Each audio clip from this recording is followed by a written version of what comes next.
Hi everyone. So I wanted to make another video about the nonlinear process of recovery. And I've made videos about this before, but I want to make a new and updated thoughts on this because I put a post on YouTube about what do you guys want me to talk about in videos? And this is one of the things that came up. So I'm going to address it here.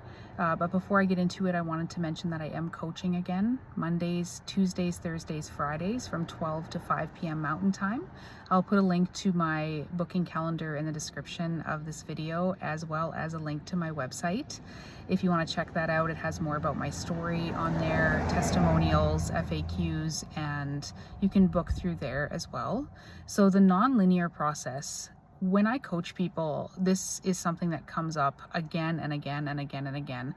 The frustration, the discouragement, the hopelessness from the windows and waves pattern and the nonlinear process of this. So I get asked this question over and over and over. What is the deal with this windows and waves process? And if I'm being honest, I really wish I understood fully the mechanism behind it.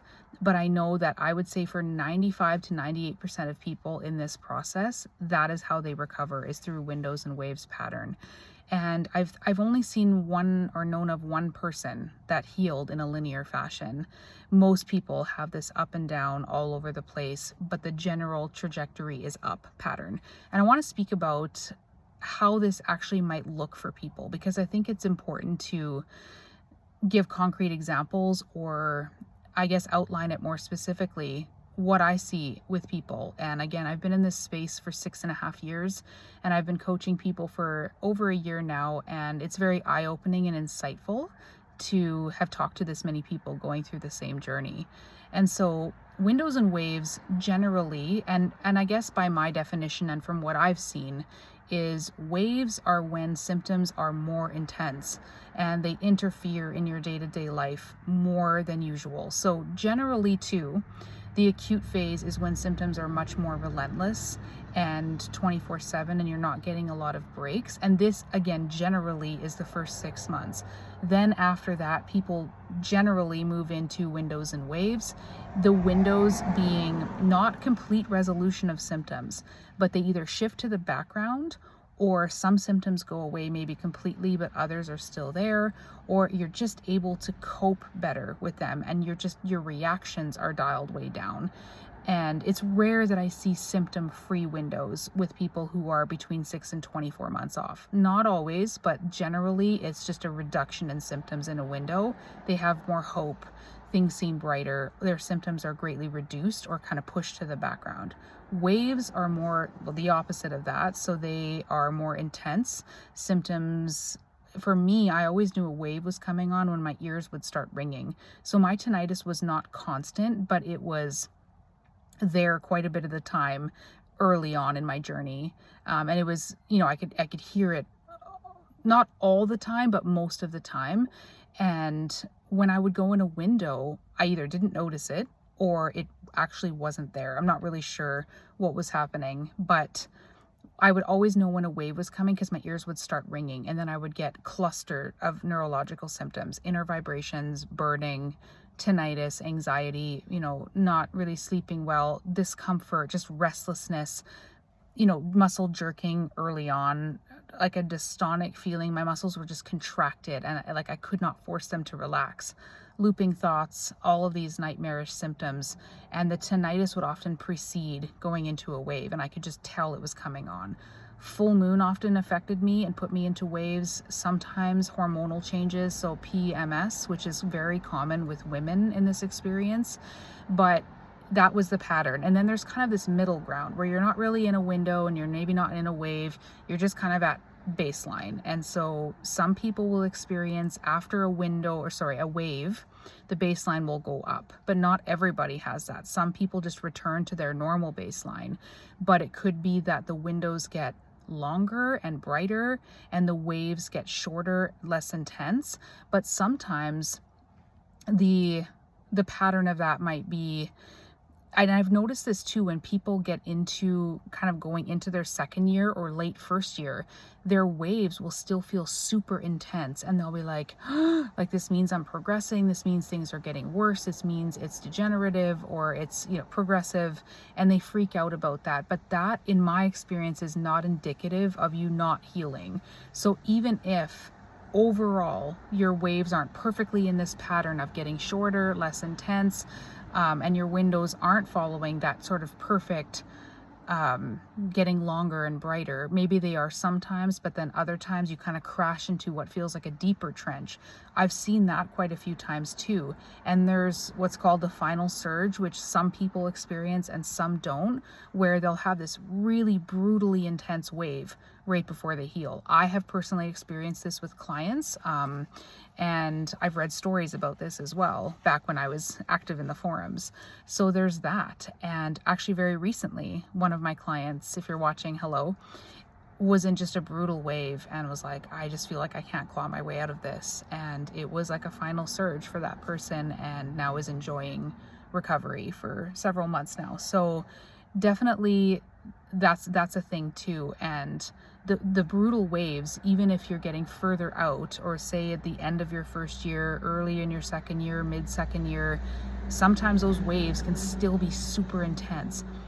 And sometimes people will notice, well, they're getting shorter, and sometimes they won't. So, but again, that intensity is not indicative of you not recovering. It's just another pattern that I've seen in people.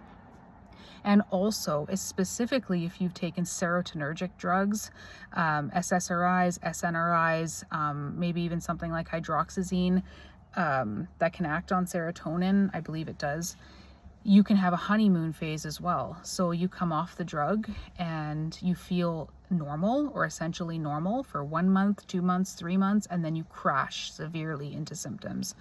So I've addressed this in other videos, and this could fall in line with the theory of these drugs causing metabolic dysfunction more so than it affecting the neurotransmitters. So in the book Brain Energy by Dr. Chris Palmer, he talks about how when you take SSRIs, they start to raise serotonin within hours, but most people won't feel full effects from these drugs until 1 to 3 months. And he said that's because of the changes happening metabolically and at the mitochondrial level, which do not happen quickly. So the same, in my theory or in my own perspective, could be happening in reverse when you come off the drug, and that's why there's a delayed reaction with serotonergic drugs.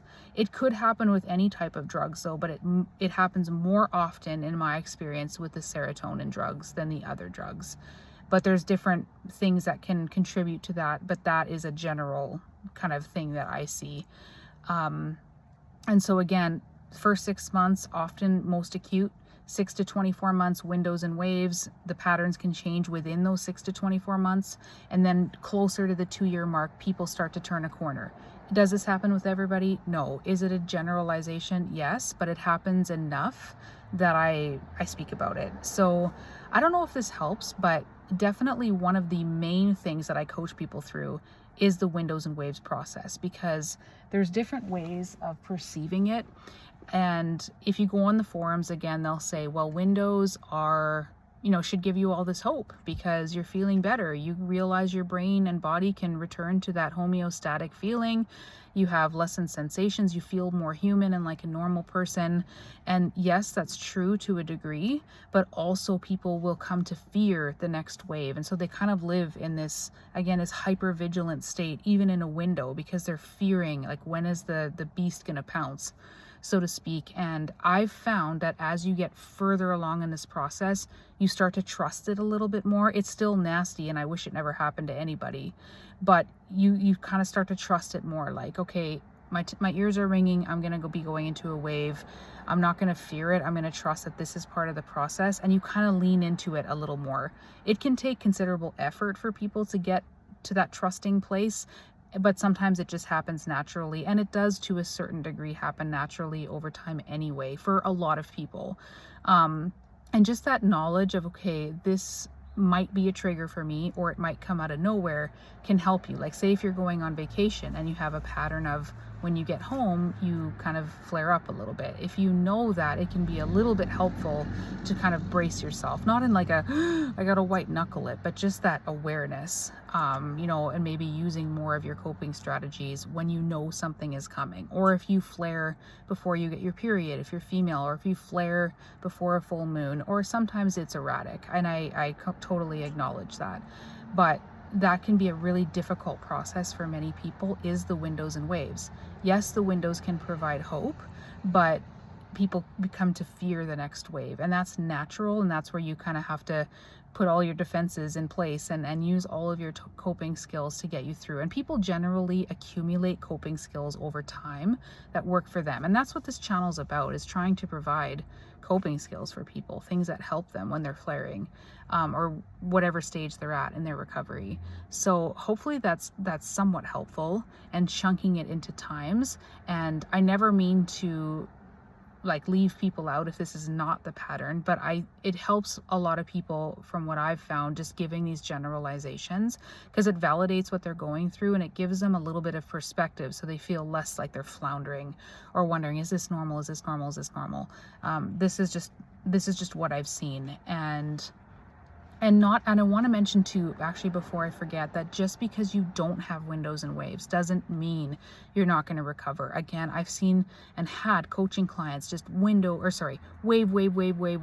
and just rapid recovery. That was how more how my process went. Just felt absolutely horrible. And then it was just like a light switch came on, and it's like things started working normally again. So yeah, just mentioning that as well. So let me know what your process has been like. Do you have windows and waves? Do you have precursors to waves? Have you been able to lean into the process a little bit more? Are you really white knuckling the windows, fearing the waves? Where are you at? Let me know in the comments, and if this is helpful, and take care of yourselves. I'll see you next time. Bye.